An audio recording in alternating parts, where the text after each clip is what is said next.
What's going on, guys? So welcome back to the channel. I appreciate you guys stopping by.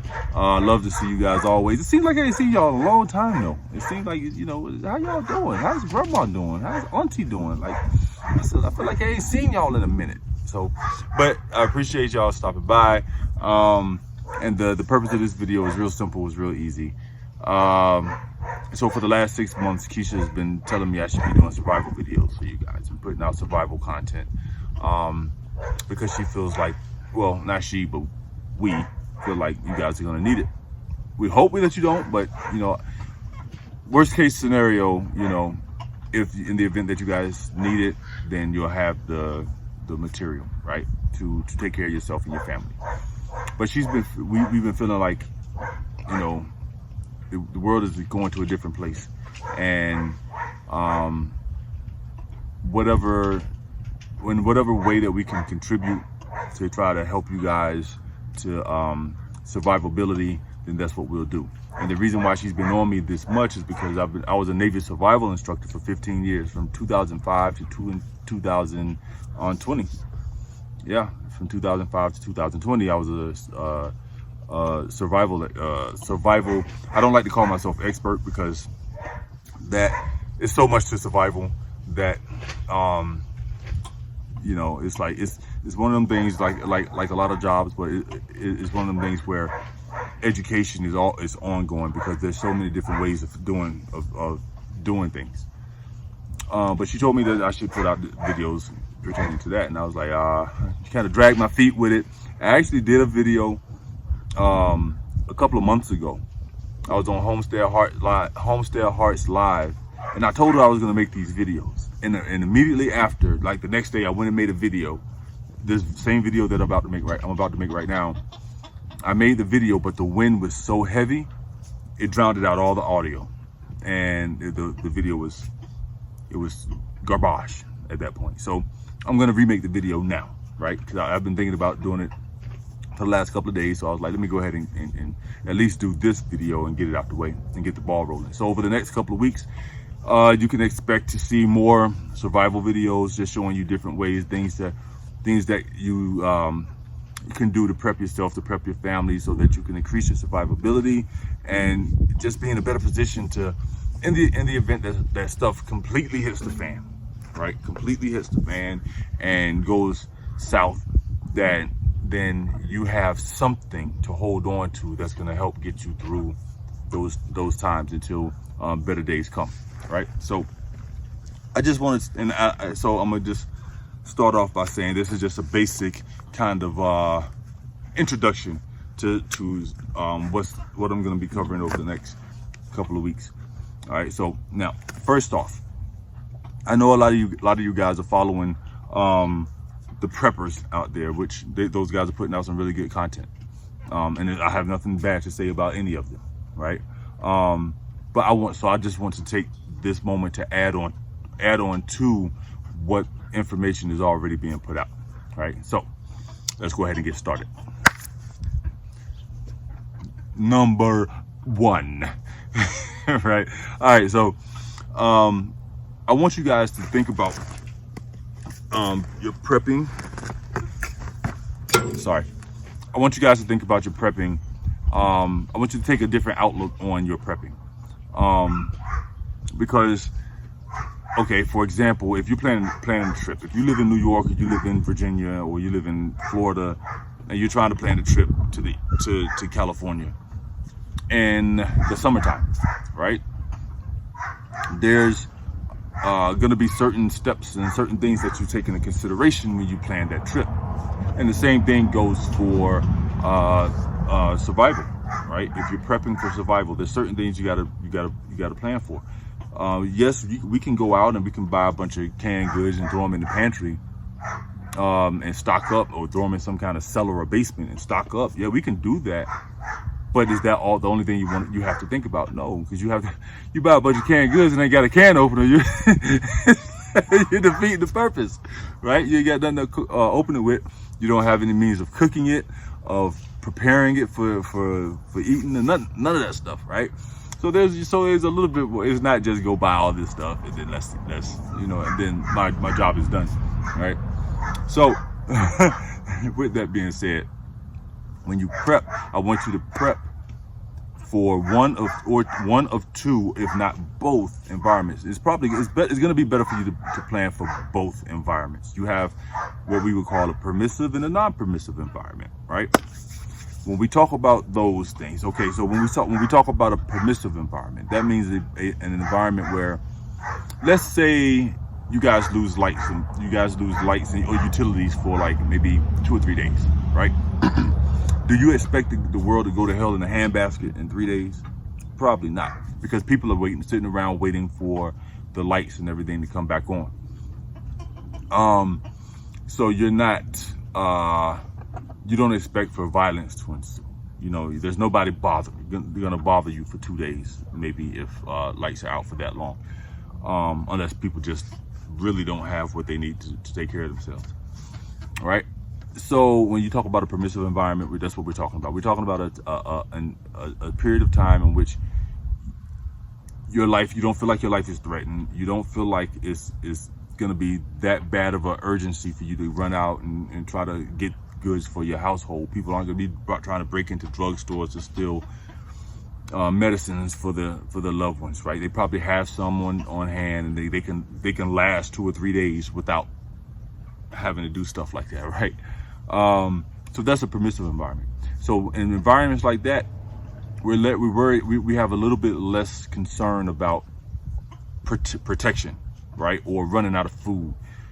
But then you have a non-permissive environment, which that's the apocalyptic days that, you know, you see in the movies, and the kind of where everybody's mind is shifting to right now in terms of stuff hitting the fan. Where when things go down, they crash hard, and people are going to be without food, and they're going to be trying to come to your food. We've heard about the wolf preppers. We've heard about all these different people who aren't going to prep, but they're going to come take your preps that you spent all this time collecting, right? So you have these two different environments. And why is that important? Because it's going to tell you how to prep. So if I'm in a permissive environment, if I don't expect things to be completely bad, right? I'm sorry, y'all. Something's going on with my camera. The camera keeps closing. The app keeps crashing, whatever, right? But if I'm in a permissive environment, I'm not so much as worried about security so much. Now, security is always a priority. However, in a permissive environment, like I said, I don't have to worry about people trying to break into my house to take what I have, right? So if I'm prepping for a permissive environment, it's almost like a regular day. It's almost like a regular day. I'm gonna make sure I have everything that I need for a regular day, right? I'm gonna have my water. I'm gonna have my food. Maybe I don't have lights and power, so I need gas, some way to cook, some way to do stuff like that, right? But if I'm prepping for a non-permissive, right, there's a lot of things that go into play with that. And I'm gonna try to give you some clear-cut examples of the difference between permissive and non-permissive, and what things that we would and wouldn't do. All right. In a non-permissive environment, for example, simple. In a non-permissive environment, in a permissive environment, I'm taking care of myself like I would every day. I'm gonna get up in the morning, brush my teeth. Brush my teeth, wash my face, carry on about my day, take a shower, deodorant, blah, blah, blah, right? Easy. In a non-permissive environment, I'm not gonna do that. Simply that, right? Because I know it sounds crazy, right? I'm gonna brush my teeth, stuff like that, right? Okay. But in a non-permissive environment, where I know I got people that may be in the area that may be hostile, they may be violent, they're not the friendly type of people. If I take a shower, if I put on lotion, what happens? What am I putting on my skin? I'm putting a fragrance. I'm using a fragrance, right? And you don't know how far fragrance travels until there's nothing in the air that takes up all the space that a fragrance provides. And now all of a sudden you can start to smell people that aren't even nowhere near you. You can smell the soap, you can smell the fragrance in the lotion, you can smell the toothpaste, You can smell those things because the air, the wind is gonna pick it up and it's gonna take it, right? Because I know we all are fully aware that when we cook, the fragrance from the aroma from the food is gonna travel, right? So if I'm in a non-permissive, if I'm in a permissive environment, I'm not concerned about the aroma of my food because everybody's most likely gonna eat. So I don't have to worry about people coming knocking on my door. But if I'm in a non-permissive environment, now I have to be concerned with that aroma traveling, right? Because the wind will take it. It's not a matter of if, it's a matter of when. All right? But the wind is gonna take that aroma, and it's gonna take it a certain amount of distance. People are gonna be able to smell it and walk a straight line right to you, right? And the same thing goes for colognes and fragrances, soaps and lotions and all that stuff, right? It's gonna put that aroma off in the air. So if you're trying to be low key, if you're trying to be incognito, you're trying not that aroma is gonna give you away, right? Even if it doesn't give away your location immediately, people are gonna know that there's somebody in the area, right? So permissive, it's okay to use that fragrance and stuff, right? People probably aren't gonna bother you. Non-permissive, you don't want people to know where you are. These are things you have to consider, right? Maybe not using. So like I said, the difference between permissive and non-permissive, you're gonna prep for in the way that you're gonna use the stuff. That's why I said you gotta kind of think in that mindset. It's okay to have those things, right? But if I'm concerned about me and my family's safety, I'm not using fragrance or anything. Not in that time, because I don't want to be seen. I don't want to be heard. Another thing is like that we just talked about, cooking, right? You want to prep our food. You want to have, you're probably going to want to have, if you're in a permissive environment, it's okay to buy and cook whatever you want to cook. If you're in a permissive environment, you're probably going to be trying to, depending on how long your power is going to be out or something like that, you're probably going to want to be clearing out your fridge, right? If it's going to be out for a couple of days, you're probably going to be trying to go through what's in the freezer, trying to cook that stuff before it goes bad, right? That's fine and dandy, that's cool. Non-permissive, not so much. I'm not going to use, I can't do that. Not if, oh no, that's what that was? I think that was a tarantula hawk. No. If this video comes to an abrupt end, you know I'm out of here. That thing was about the size of my pinky. Anyway, and just came through, just casually, keep my eyes open for that stuff.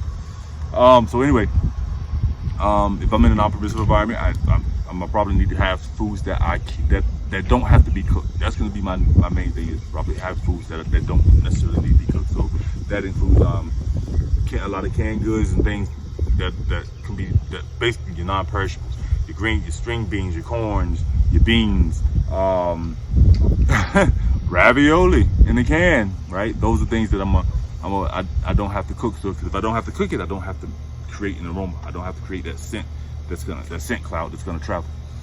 So those are some examples of things that would be considered, those are some examples of why you should think with a permissive, non-permissive mindset when you're prepping. And I'm not trying to overcomplicate things. But if you're truly worried, I feel like if you're doing this, you're concerned about your family and their well-being in time of crisis, right? And I just don't want to, I want you to be able to think about as many variables as you can between now and then, because you don't know what's going to happen. You can have your permissive and your non-permissive setup, right? So have your weapons and just hope that you don't have to use them. Have your stuff that you can cook, that's your pleasure foods, that's gonna make you feel good in the time that time. And then also have some things that you can cook that's not gonna create no problem, create no aroma for people to come and cause a problem in your life, right? You guys, so the next thing we want to talk about is the equipment and stuff that you're gonna use that you guys are buying in preparation for this stuff, right? And those things are good. So we follow a lot of preppers, we follow a lot of gardeners, farmers and stuff that are encouraging people to prep and to, just prepare for worst case scenarios, right? So we follow those guys, and a lot of people are recommending buying, you know, solar generators and water filtration systems and stuff like that, right? That stuff is fine and dandy. I have no problem and nothing against it. But this is for the people who either can't afford it or don't want to buy it. You need to have an alternative, because that, okay, so ask you, number one, have an alternative, and number two, don't buy things just because people are saying or recommending you buy them, right? Sit down and say, ask yourself, what am I going to use this for? Now, to be honest, I would rather have it and not need it than to need it and not have it, which is why we have a solar power generator. We actually have two. We have a gas generator, an inverter, and we have a solar power generator. We have the Bouge RV, right? So I'm not gonna say we're covered on both fronts, but we have those two options, right? But the thing about it is, your specific needs you may not need the Bouge RV. You get what I'm saying? Like me, like my family, right? If the grid completely shuts down, things crash hard, right? And we lose power to the grid. We have no cell phone networks, so we have no internet, no power. What am I going to use a Bouge RV? What am I going to use a solar power generator for? Me, my family, right? At nighttime, I'm going to treat every environment like it's a permissive environment. I mean, non-permissive, excuse me.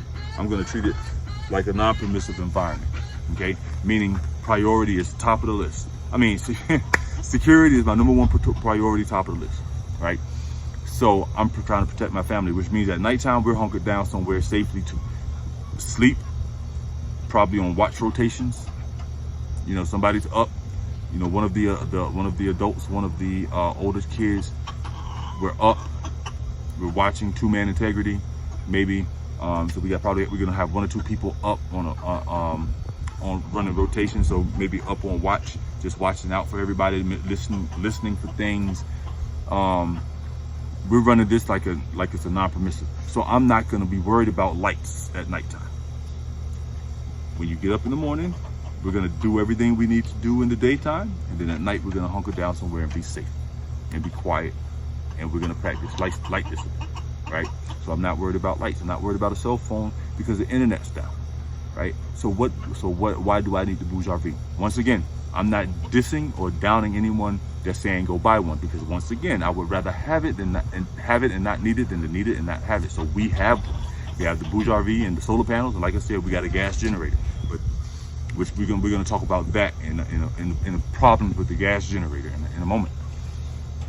So so like I said, all in all, know what you're buying and why you're buying it, because it could be and the reason why that's important is because those solar generators are expensive.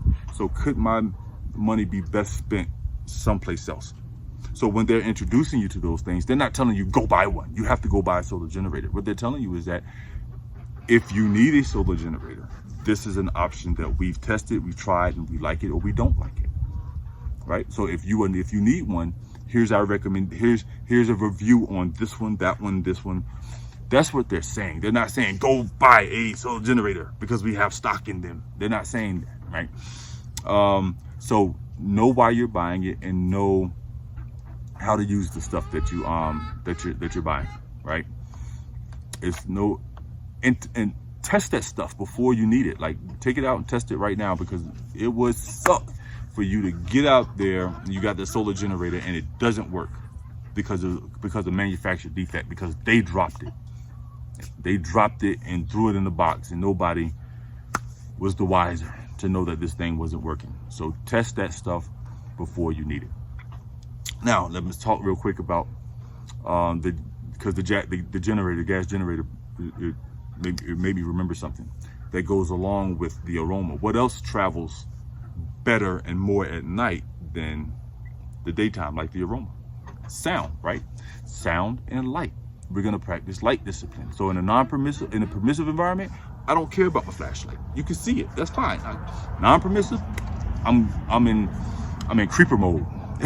Right? I don't want to be seen. I don't want to be caught. Don't want people to know my location, right? So I'm practicing sound discipline, noise discipline. I don't want to be seen, heard, or smelled, right? So with the gas generator, Is that in a non-permissive environment, is that going to be the best option? Probably not, because that hum can be heard from far away. So we have an inverter because we have an RV, and we lived in the RV for 2 years, right, by choice. Because we're in Cali, we can save $2,000 a month plus from not paying rent, and pay about $330 on my RV monthly payment. Like, why not, right? So that's what we did, and it works beautifully. The thing gets cold and it gets hot, but it works, right? But anyway, so we have a inverter for that.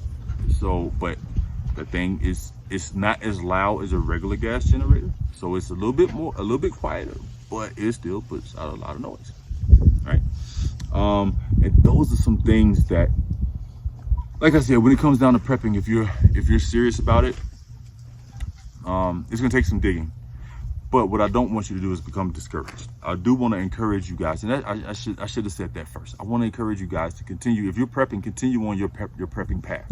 You're doing the right thing, because your family's safety and survivability is number one above all things, especially when right now. So especially when things hit the fan. So continue doing what you're doing, right? Don't get discouraged, but understand one simple thing. There's more than one way to skin a cat. There are a million different ways to start a fire, to filter water, to build a tent, or build some kind of living quarters, some kind of shelter. There's a million different ways of doing all these things, right? All you have to do is pick 2, 3, 4, 5 of them and just know them. You don't have to use them, just know how to use them, right? Know that if I don't have the supplies I need for this, if I don't have the supplies I need to build a fire, these supplies, I know I can go over here and find something else and still start a fire. That's all you need to know. That's it. You just need to know how to start a fire in 2 different ways: in a manufactured way and in a natural way. When I say manufactured, for example, not trying to get ahead of myself, but when we talk about a fire, for example, know how to start a fire with a lighter. That's manufactured. And know how to start a fire from scratch, like the video that Lee just did with the method he just did. I've never seen. I've been doing this 15 years. Looked at a lot of different methods to start a fire. I've never seen that one before, but that one's pretty cool. And it's that one was a lot less strenuous and stressful than a lot of the other methods that I've seen and I've practiced. Right? That thing, he just took his time. It was just time. I was like, what? Like, man, look, I've started fires with having to use pure muscle, and boy, them shoulders be burning, right? So there's a million different ways to start a fire, right? There's a million different ways to get water. There's a million different ways to hunt and trap food, and we're gonna cover all those things, right? But this was just a quick video. I say quick, but I'm at like 20, almost 30 minutes. But this was just a video just to give you some insight as to what's to come, what you can expect from me over the next few weeks, right? I'm still gonna be putting out the garden videos. If you like to see that, I'm still gonna be putting out those videos and then throwing these in as well. I might just do this series just like in 1 week, one whop, just make all these videos, and then, but who knows? I don't know. I'll probably do that just so the videos will be out there, so that if you need them, you have them. So why hold on to the information, all right? But I want to help in whatever way I possibly can. I have this information. I've been using this stuff for 15 years. I taught some of it to my kids. They don't retain it. They're like, but nonetheless, I've taught them. And the thing about it is, if they need to use it, they may not remember all the steps immediately, but between them collectively, they'll be like, well, I remember him saying this and saying that, and they'll be able to figure it out. And that's, honestly, at the end of the day, that's all I ask. That's all I really want, is for them to be able to figure it out. Excuse me. And be able to use these techniques on their own. So